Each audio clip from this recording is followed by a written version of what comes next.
এরপরে যদি ভালো না লাগে তাহলে হাত তুলে দোয়া করবেন। হাত তুলে দোয়াটা হাত মিলেও থাকতে পারে, হাত ফাঁকাও থাকতে পারে। হাত উঠানোর কথা এসেছে, তবে মিললে থাকবে না ফাঁকা থাকবে এ ব্যাপারে রাসূল সাল্লাল্লাহু আলাইহি ওয়াসাল্লাম কিছু বলেননি। যদি আপনি চান তাহলে এইভাবে কাঁধ সামনাসামনি, আর যদি বলেন এখনই দিতে হবে তাহলে হাত মাথার উপরে চলে যাবে। হাত উঁচু করে বলতে হবে আপনি খুব বিপদে পড়েছেন, এভাবে বলেন।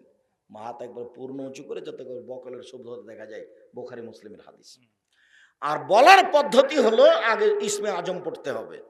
ইসমে আজম মানে আল্লাহুম্মা ইন্নী আসআলুকা বিআন্নাকা আনতাল্লাহ লা ইলাহা ইল্লা আনতাল আহাদুস সামাদুল্লাযী লাম ইয়ালিদ ওয়া লাম ইউলাদ ওয়া লাম ইয়াকুল লাহু কুফুয়ান আহাদ।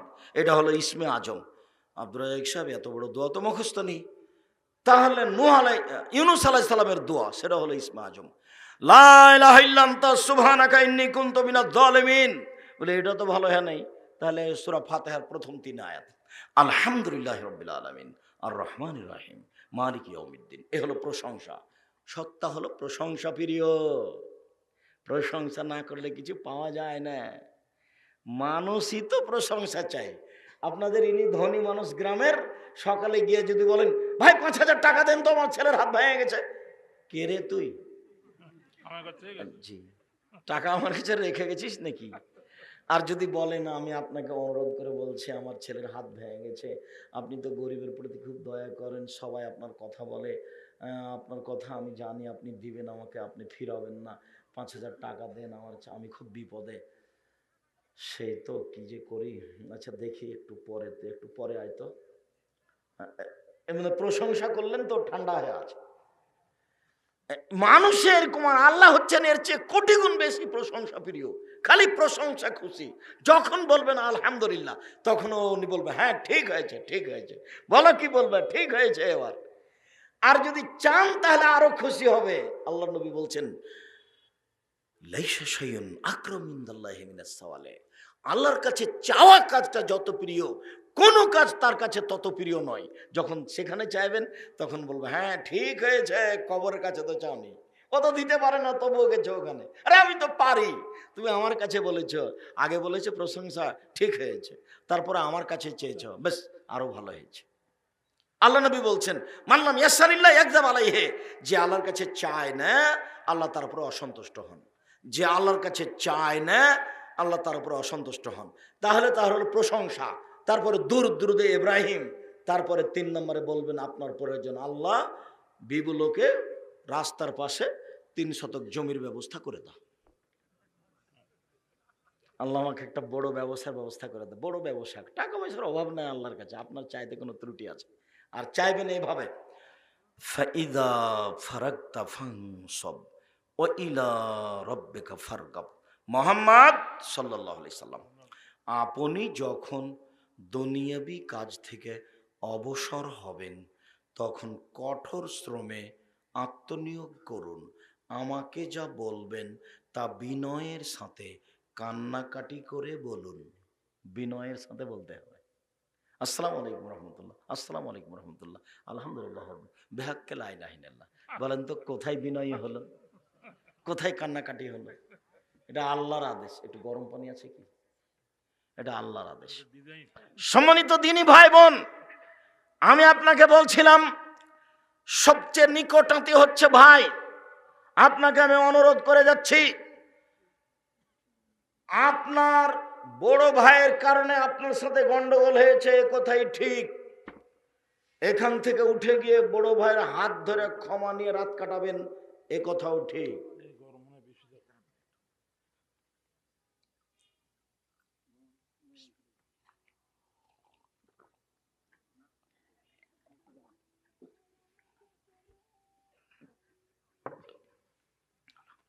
এই ছেলে, তোমার মা হলো যা, যা বুঝেন আপনারা, যা যা মানে 2 ভাইয়ের 2 বউ, ওরা আপোষে যা যা জানে, যায় যায় কথা। তো তোমার মা হলো তোমার জ্যাঠানির ছোট, আর তোমার চাচি হলো বড়। তো ঘটনা গন্ডন কিন্তু তোমার চাচির কারণে হয়েছে, তোমার জ্যাঠর স্ত্রীর কারণেই হয়েছে, তাকে যাকে তুমি বড় মা বলো। তো ওর কারণে ঘটনা ঘটেছে। কিন্তু আব্দুর রাজ্জাক সাহেবের বক্তব্য শোনার পরে আজকে তোমার মায়ের উচিত, তোমার মা ছোট, তোমার মা গিয়ে তার বাড়িতে গিয়ে তার হাত ধরে ক্ষমা নিয়ে বলবে, বুবু আপা যা হয়েছে হয়েছে, আমাকে মাফ করেন, আমরা দুই বোন হয়ে থাকবো ইনশাআল্লাহ। এটা জরুরি। একদিন কথা বলা বন্ধ করে সময় কাটাবেন তো ইবাদত তো কবুল হবে না। আব্দুর রাজ্জাক সাহেব আপনারা যে কথা বলেন না, মনে হয় এমনটা, আপনাদেরকে এমন দেখতে পাই বলে হতেও পারে, তবে আমি চেষ্টা করি, আমি সব সময় প্রস্তুত আছি। আর আমাকে যদি কেউ মুচি দিয়ে ডাকে আমি চলে যাব, আমাকে ব্যক্তি দিয়ে ডাকতে হবে না। আব্দুর রাজ্জাক সাহেব আপনাকে বক্তব্য দেওয়ার জন্য বছর বছর ডাকি পাওয়া যায় না, পাওয়া যাবে না কেন? বগুড়ার যদি মেথর, বগুড়ার যদি কোনো ডোম চামার আমাকে বক্তব্য দেওয়ার জন্য ডাকে, আমি সেখানে চলে যাব যদি আমার সময়ের পরিবেশ অনুকূলে থাকে। আমি আমার নিজের ব্যক্তি হিসেবে ব্যক্তিত্ব দিয়ে 1 মিনিট বাঁচতে রাজি নই। আমি নিজের ব্যক্তিত্ব দিয়ে 1 মিনিট আমি বাঁচতে রাজি নই। লৌকিকতা দিয়ে আমি 1 মিনিট বাঁচতে রাজি নই। একেবারেই সহজ সরল স্বাভাবিকভাবে যে কোনো সময়ে মানুষের পাশে দাঁড়িয়ে দুনিয়া থেকে যেতে প্রস্তুত, এটাই আমার দাবি। আমি মাস্ক দিয়ে ভাগ্য বাড়াতে রাজি হইনি কোনোদিন। আমি 3 ফুট পর পর দাঁড়িয়ে 2020 সালের করোনা ভাইরাস থেকে বাঁচবো, এইটা আমি কোনোদিন প্রয়োজন মনে করিনি। যখন করোনা ভাইরাস দেখা দিয়েছিল তখন আমি বলেছিলাম, যদি কারো করোনা হয় তাহলে আমি তার সাথে একসাথে খেতে প্রস্তুত। যদি কেউ করোনায় মারা যায় তাহলে আমি তাকে গোসল দিব, কাফন দিব, দাফন দিব, জানাজা করব, সব করব। এতে যদি আমারও করোনা হয় তাহলে আমি বলবো না এর কারণে হয়েছে, আমি বলবো পৃথিবী সৃষ্টির 50,000 বছর পূর্বে আমার ভাগ্য লেখা হয়েছিল, সেখানে লেখা হয়েছিল আমি করোনায় মারা যাব, সেই জন্য আমাকে করোনা ধরেছে, আমি এটা বলবো।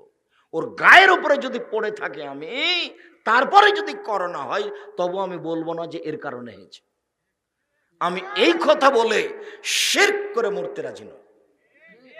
আমি তো জানি সব কিছু লেখা হয়েছে পৃথিবী সৃষ্টির 50,000 বছর পূর্বে, যেদিন পৃথিবী সৃষ্টি হয়নি।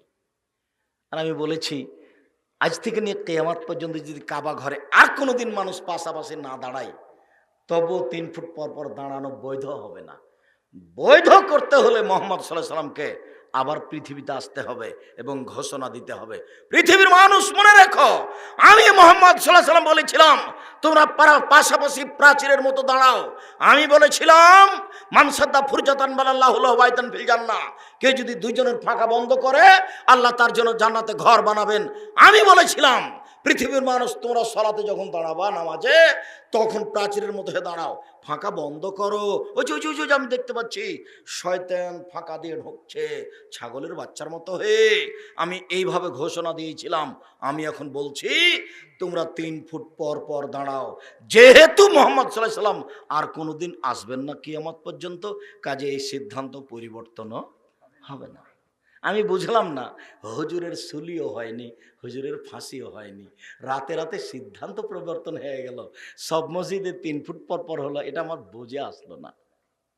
জামিয়া সালাফিয়া ডাঙ্গিপাড়া পবারাজ শহীদ রূপগঞ্জ নারায়ণগঞ্জ ঢাকা, জামিয়া সালাফিয়া তেঘরা বিরল দিনাজপুর, জামিয়া সালাফিয়া 6 মাইল বাবুগঞ্জ বরিশাল, এসব প্রতিষ্ঠান আমি এমন কিছু দেখিনি। এই সময় আমি দুবাইয়া ওমানে ছিলাম, তখন আমি বলছিলাম যে আমার সাথে মসজিদে ঢুকতো, আমি বলতাম আমার পাশে পায়ে পা লাগে দাঁড়াও তো দেখি কি হয়। আরে সুলিও হবে না, ফাঁসিও হবে না, জরিমানা লাগতে পারে। চিন্তা করছো কেন, কয় টাকা জরিমানা লাগবে, চলো দেখি, পাশে বসে দাঁড়াও তো।